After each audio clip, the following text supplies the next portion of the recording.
আরো যদি কেউ থেকে থাকে তাদের তারপরে কর্মসূচি হিসেবে আমরা আবারও লড়েছি। গণ আন্দোলনের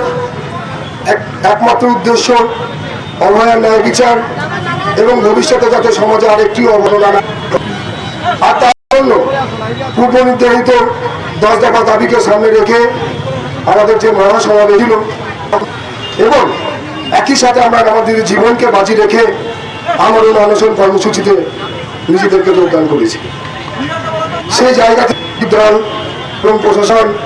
যেভাবে এই আন্দোলনকে, যেভাবে এই গণ আন্দোলনকে কালেমালিপ্ত করার চেষ্টা করেছে তারা চান তাদের মানসিকভাবে দুর্বল করে দেওয়ার প্রয়াস হিসেবে কলেজে কলেজে তাদের অ্যাটেন্ডেন্স সংক্রান্ত বিষয়ে পুলিশি তৎপরতা এবং নজর, আমাদের অনশনকারীদের সহমতিতে আমাদের সহযোগের দ্বারা নর্থবেঙ্গল আমরণ অনশন কর্মসূচিতে যোগদান করেছে। আমাদের আন্দোলনের পরবর্তী কর্মসূচি হিসেবে রাত 9টা অবধি 12 ঘন্টার জন্য জুনিয়র ডাক্তার এবং সিনিয়র ডাক্তাররা বিভিন্ন মেডিকেল কলেজ অনশন কর্মসূচি ডাক দিচ্ছে। অনশনকারীদের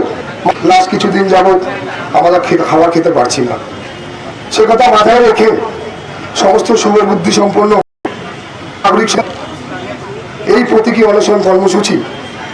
যেটি আগামীকাল সকাল 9টা থেকে রাত 9টা অবধি বিভিন্ন জুনিয়র ডাক্তার, সিনিয়র ডাক্তার এবং স্বাস্থ্যকর্মীরা মেডিকেল কলেজ, হসপিটাল এবং এই অবস্থান মঞ্চে যে অনশন কর্মসূচিতে, প্রতীকী অনশন কর্মসূচিতে আমরা নামছি, তাতে আপনার একই সাথে আগামীকালকে 4:30টার সময়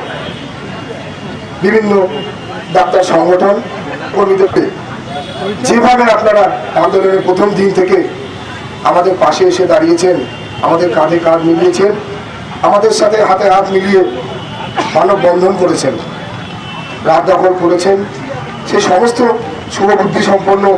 নাগরিক সমাজের প্রতিনিধিদের কাছে West Bengal junior doctors front এই মিছিলে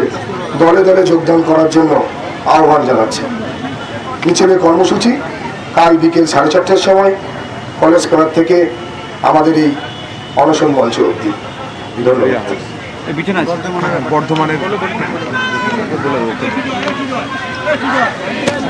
আমি